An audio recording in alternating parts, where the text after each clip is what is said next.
Welcome back, guys. Thanks for joining me for another beer review. Hope you're all well. Back home now. As you can see, we are back in the darts room. Now, I should be doing this upstairs, really, in the spare room, because I always said I'll do the cans up there and just keep this to PD kegs. But we're down here now, so sod it. So here's a little clue as to the brewery's beer I'm going to bring you. So there you go, if you can see that.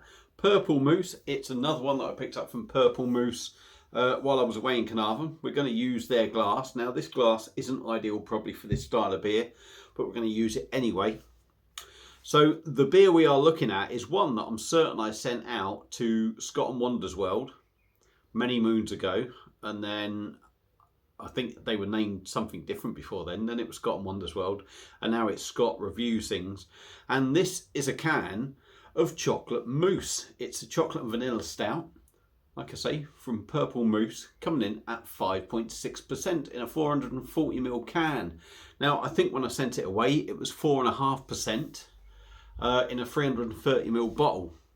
Now, I'm not sure how much this cost. I got this direct from the brewery shop, which is right next door to the brewery. Like I said, I don't know how much it cost. I picked up 17 beers and it came in at just under 55 quid, so around the £3.50 markish, if you like. Coming in at 5.6%. I did say that, didn't I? But nice artwork. The back of the can doesn't really say a lot. It tells you the hops are Phoenix and Pilgrim in this. On the smell, chocolate, vanilla, taste, smooth and cacao. When you look at it, it's going to be black.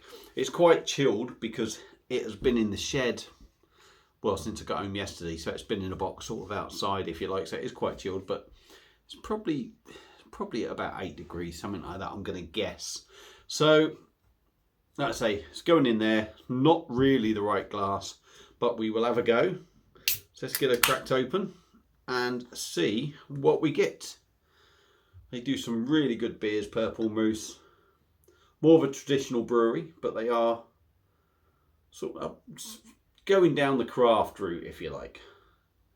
And I suppose you could call this a craft stout. So, shop's fantastic. They're out of Porthmadog. It's spelt Porthmadog, but it's actually pronounced Porthmadog.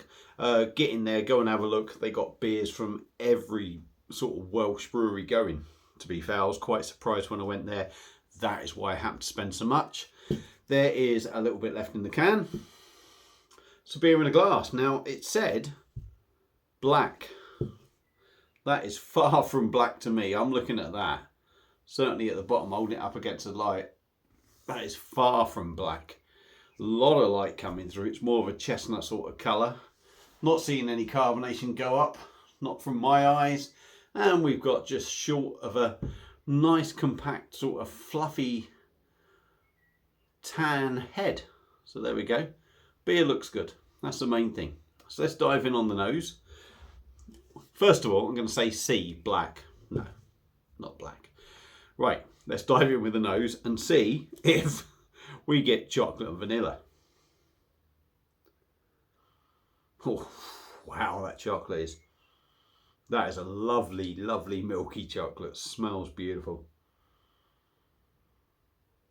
Oh, cacao nibs as well, really. You get that sort of, what they're saying in taste, cacao, you definitely get that. It's not just chocolate on the, it's like the proper cacao thing. Milk chocolate. I suppose the vanilla is in there. There is a slight sweetness, but it just smells like milk chocolate for me. Anyway, stop sniffing it. I mean, that smells absolutely divine. It really does. Is it going to be sweet? Quite possibly. Is it going to be too sweet? Let's hope not. But we'll dive in now. Purple Mousse Brewery, chocolate mousse, chocolate and vanilla stout, 5.6% on the Richter. Let's dive in. Cheers.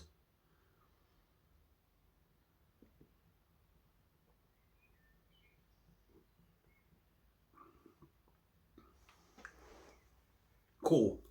Oh, quite a big coffee hit there with bitterness. That is quite powerful, actually. If this, well, it's got to be different to the one that I sent out to Scott and Wonder's World. Yeah, that's got quite a big powerful bitterness, but we'll do my usual stuff.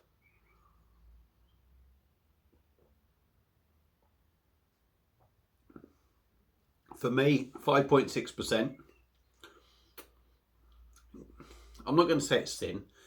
I've got a beautiful head on this beer. As I'm drinking it, that body feels lovely. It's lovely and smooth. It's lovely and soft. It's creamy. It's silky.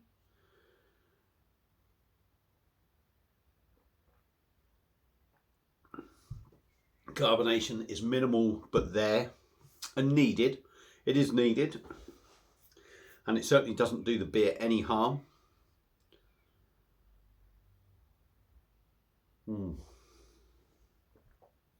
Yeah, it's lovely creaminess, smoothness, softness about the beer. It's the back end that is really getting me, if I'm honest.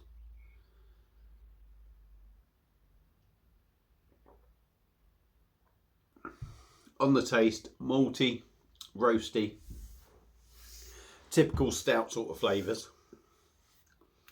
I'm wondering, the fact that they're saying the smell is chocolate and vanilla, but it's not in there on their taste notes, makes me wonder if the aromas fool you into thinking that is what you're tasting.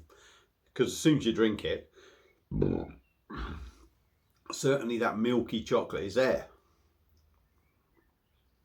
So apparently, by all accounts, when you smell something, it can fool you into thinking you're tasting it.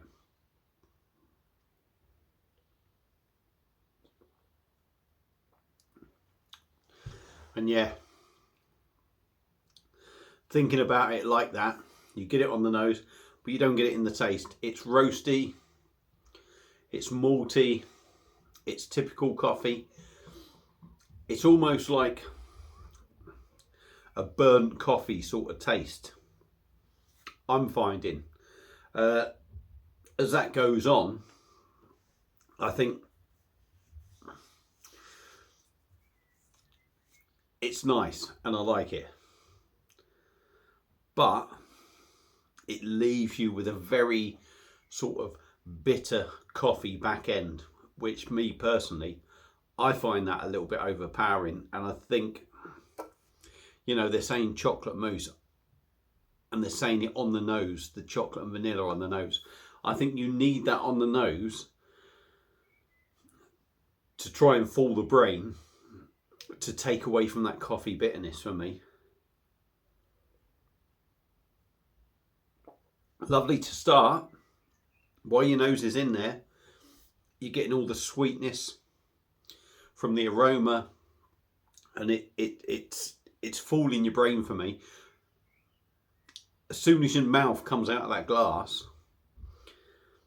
then the beer actually starts to kick in. You start getting that roastiness and the coffeeness, which is nice, but it does leave you with quite a strong, almost harsh bitterness on the back end.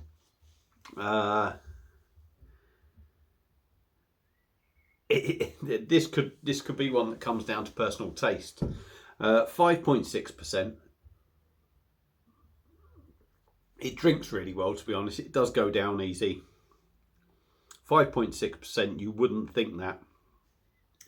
I think the only downside to this beer is that back end. That bitterness is very, very strong. It's a strong black coffee bitterness that coats the mouth, and I find that a little bit overpowering. So for me personally, I'm not going to say it's a letdown, but it is a little bit of a letdown. A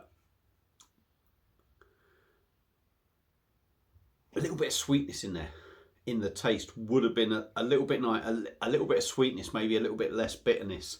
The aroma's beautiful. The aroma on this beer is beautiful. The body's decent, I think. Generally, everything is fine.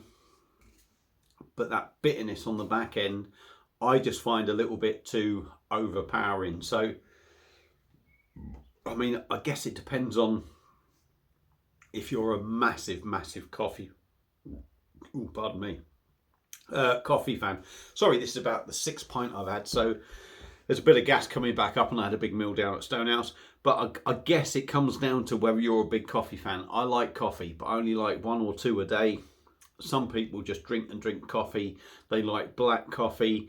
If you're that sort of person, you are probably going to love that. But I just find the bitterness on the back end just a little bit too much for my palate. But other than that, it's a very nice beer and a very well brewed beer. So my thoughts on it, not for me, maybe for others. If you've had it before, let me know what you think. Feel free to comment. If you are around the Portmanic area, more sort of mid Wales really rather than North Wales, go in there, check them out, buy some beers. They do some great stuff. And that's it now. I'm going to end it there. I'm going to stop talking, leave you all in peace. End of the review. Thank you all for watching. Hope you enjoyed it. And Bazza, we'll see you again on another one. Cheers.